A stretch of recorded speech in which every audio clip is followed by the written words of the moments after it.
Bismillahirrahmanirrahim. This is Dr. Numan Asgar, your biology expert. So let's start today's topic. Chromosome and DNA. That is the third unit of UHS syllabus. इसमें जो हमने सबसे पहले discuss करना है वो है कुछ टर्मिनोलॉजीज़ जो बहुत इम्पॉर्टेंट हैं, उनको डिस्कस किया जाए. तो सबसे पहले that is chromatin. Chromatin consist of, that is a thread like structure and it consist of DNA plus protein. और इसमें ये जो प्रोटीन है दैट इज़ हिस्टोन प्रोटीन, जिसके 4 सब यूनिट्स होते हैं. ये जो हिस्टोन प्रोटीन है इसके 4 सब यूनिट्स होते हैं. ये जो सब यूनिट्स हैं 4, ये पेयर की तादाद में मौजूद होते हैं, इसलिए टोटल 8 हिस्टोन प्रोटीन्स कहा जाता है.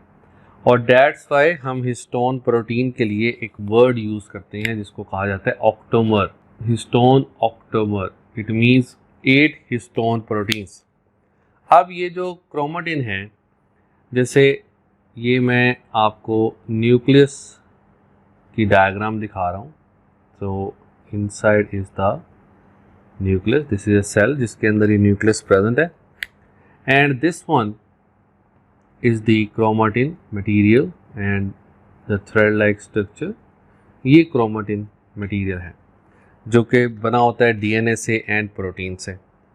अब ये जो क्रोमेटिन है, जब सेल डिवीजन स्टार्ट हो जाएगी, during cell division this chromatin is converted, is condensed to form chromosome. Chromosome को अब हम देखें तो chromosome is combination of 2 words, chromo and soma. That chromo is basically colored and soma is body. So chromosome is a colored body. That chromosome is appeared during cell division. Cell division में ये appear होता है. तो यहाँ पे एक मैं question, एक MCQ यहाँ पे प्लॉट करता हूँ. So here you can see over there and can plot a MCQ over here. Chromosomes are visible in nerve cell, lens cell, somatic cell or none of these.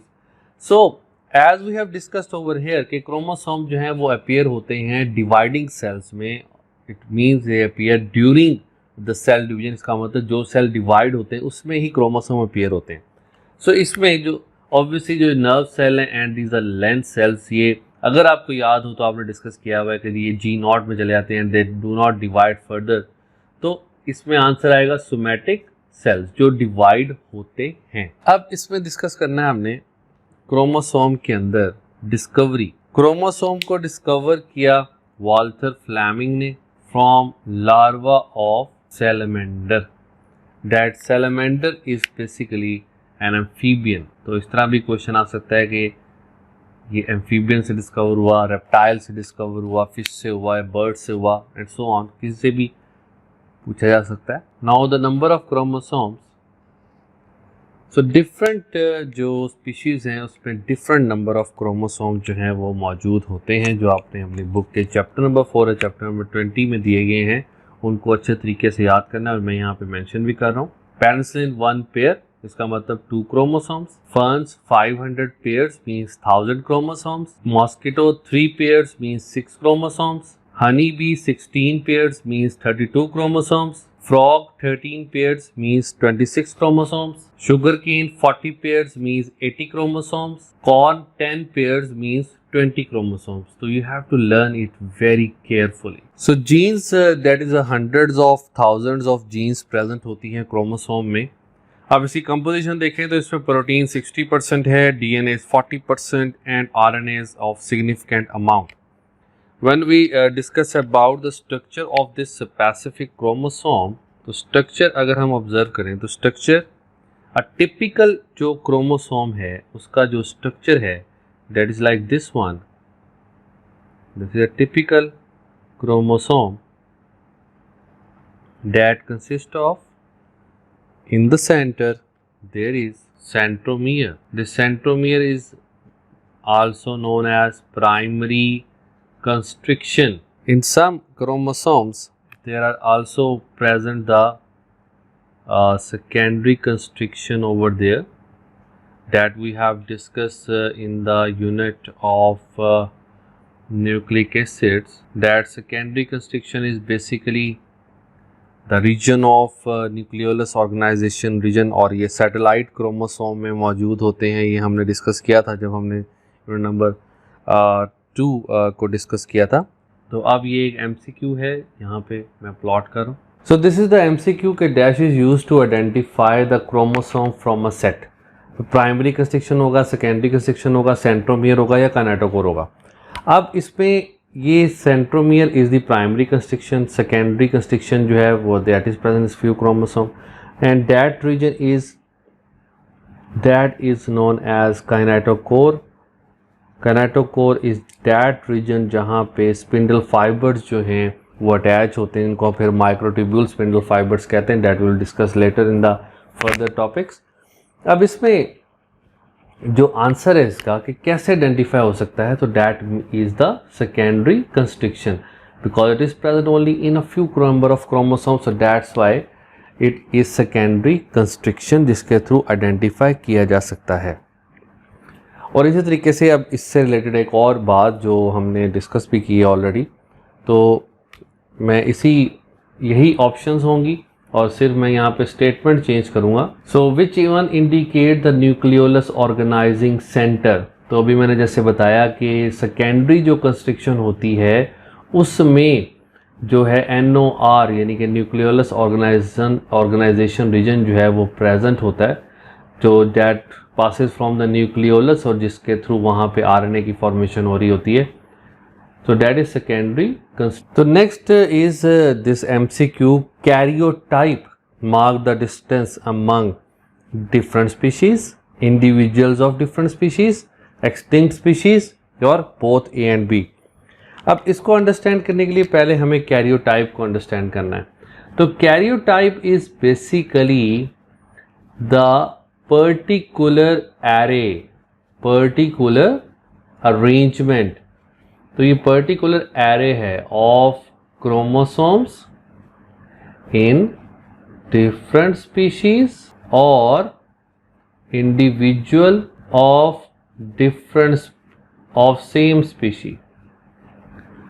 सो इस MC को क्या answer होगा कि different species का भी difference इसमें mark किया जाता है और individual of same species. So the answer is both A and B. Next अब यहाँ पे मैं क्वेश्चन प्लॉट कर रहा हूँ. Shape of chromosome appear during which phase?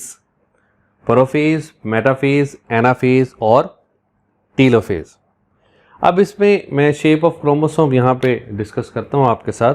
तो शेप ऑफ क्रोमोसोम्स, तो देयर आर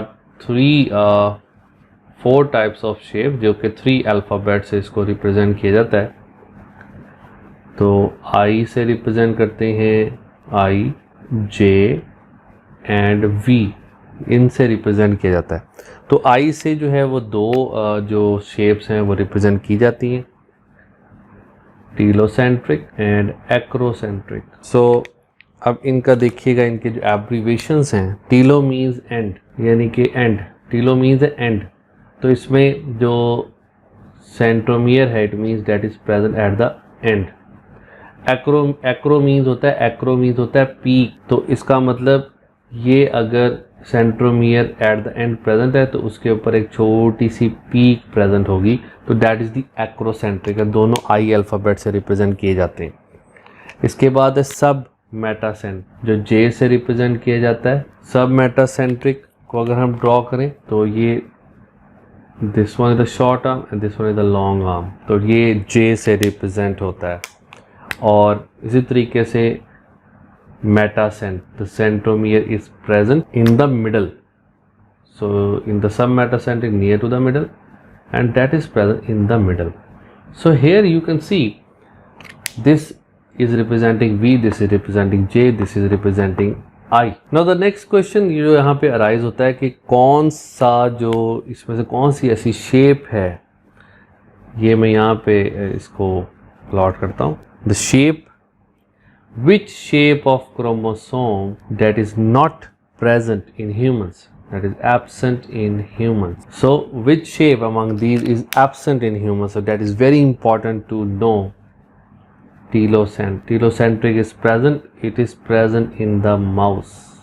Household जो mouse होते हैं, जो हमारे घरों में प्रेजेंट होते हैं, तो उसके अंदर ये प्रेजेंट होता है. So next question is the simplest form of organization of chromosome कौन सी है? तो इसमें ऑप्शन है न्यूक्लियोसोम, सुपरकॉइल, हेटेरोक्रोमेटिन और यूक्रोमेटिन.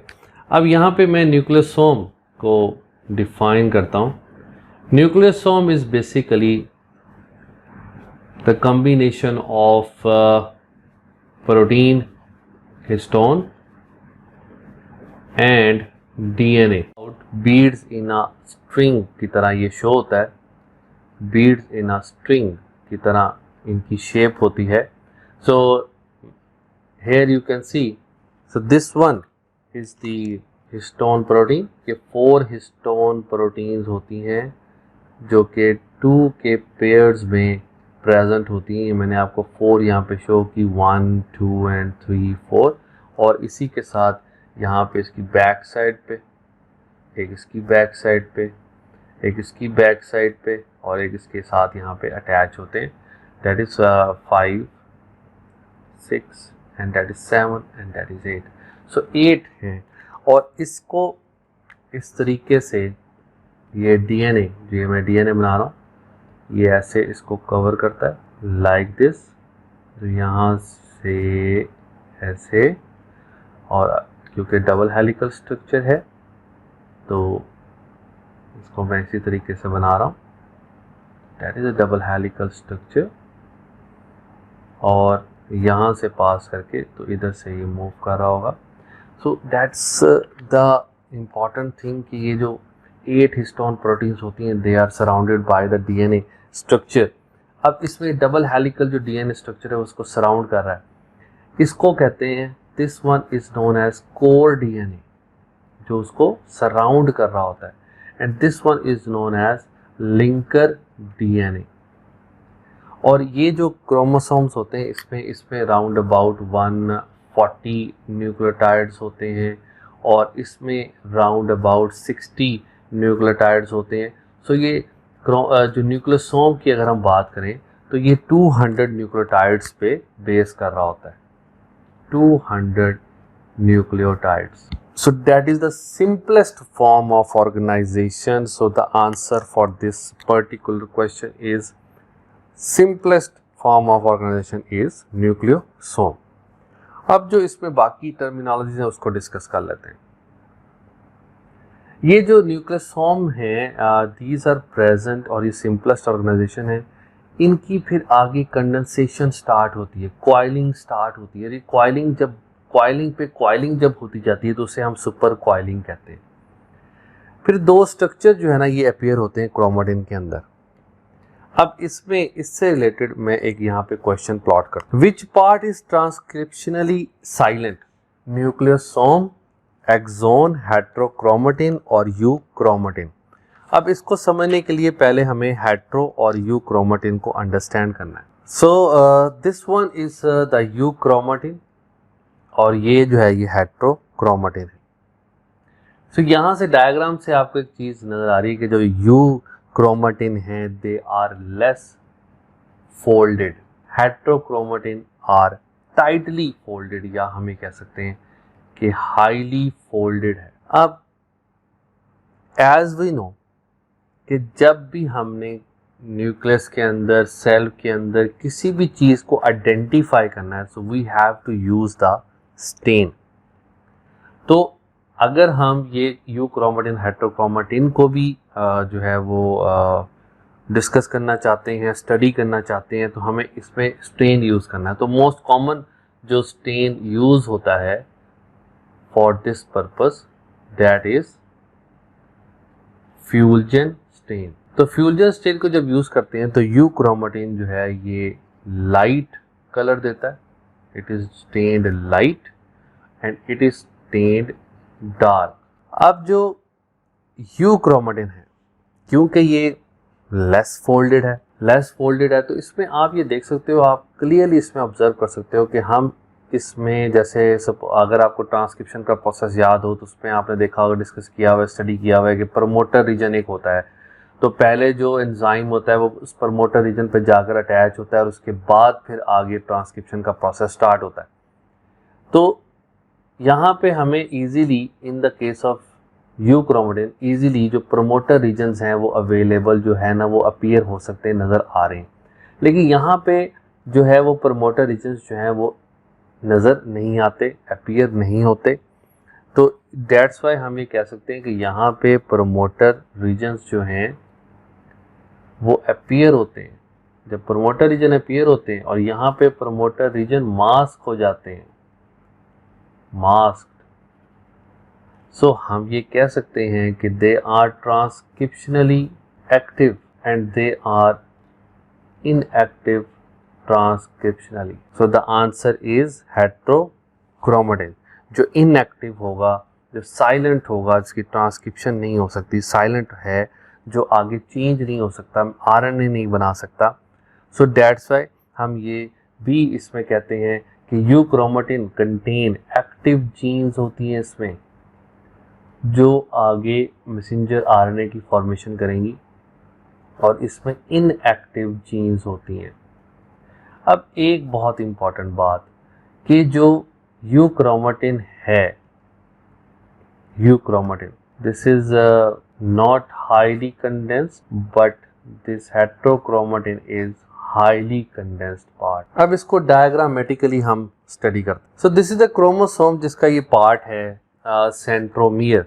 अब सेंट्रोमियर और अपर एंड पे यहाँ पे रीजन प्रेजेंट होते हैं, ये highly condensed part, these are known as telomeres, जो हाईली कंडेंस्ड पार्ट हैं इन द क्रोमोसोम्स।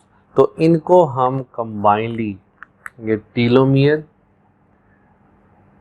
सेंट्रोमियर, इनको कहा जाता है दीज आर हेट्रोक्रोमेटिन्स। ये हेट्रोक्रोमेटिन है, यहाँ पे जो है डीएनए इज हाईली कंडेंस्ड। और ये जो रीजन होता है टीलोमियर का और सेंट्रोमियर का, ये परमानेंट हेट्रोक्रोमेटिन ही रहता है, ये चेंज नहीं होता, ये यूक्रोमेटिन में कन्वर्ट नहीं होते। But there are certain regions, कुछ रीजन इधर होते हैं जो हाईली कंडेंस्ड होते हैं इन अ क्रोमोसोम, इनको भी कहा जाता है हेट्रोक्रोमेटिन। बट ये जो हेट्रोक्रोमेटिन्स हैं दे आर टेम्पररी, ये हेट्रोक्रोमेटिन टेम्पररी हैं, ये कन्वर्ट हो सकते हैं यूक्रोमेटिन में। So that is very important to understand कि अब टीलोमियर हाईली कंडेंस्ड पार्ट है और सेंट्रोमियर भी हाईली कंडेंस्ड पार्ट है, तो ये परमानेंट हेट्रोक्रोमेटिन होते हैं, ये यूक्रोमेटिन में कन्वर्ट नहीं होते।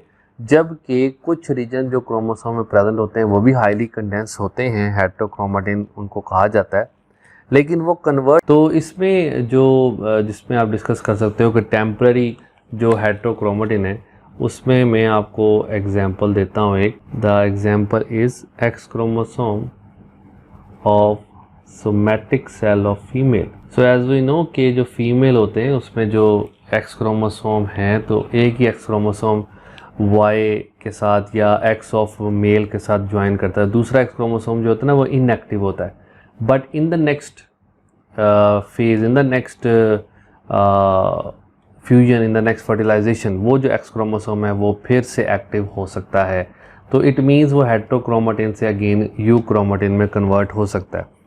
तो हेट्रोक्रोमेटिन में जो जीन्स होती हैं वो अपने आप को एक्सप्रेस नहीं कर पाती हैं। जैसे हमने यहाँ पे डिस्कस किया कि they have active genes and they have inactive genes, यानी कि वो जो जीन्स इसमें प्रेजेंट होंगी वो अपने आप को एक्सप्रेस नहीं कर पाती हैं, और जो जीन्स इसमें प्रेजेंट होती हैं वो अपने आप को एक्सप्रेस कर पाती हैं। नाउ वन थिंग जो है वो ये है इम्पॉर्टेंट यहाँ पे कि ये जो क्रोमोसोम होते हैं जब ये डुप्लीकेट हो जाते हैं, व्हेन दे स्टार्ट डुप्लीकेशन, तब ये बनाते हैं क्रोमेटिड्स, जिन्हें कहा जाता है सिस्टर क्रोमेटिड्स।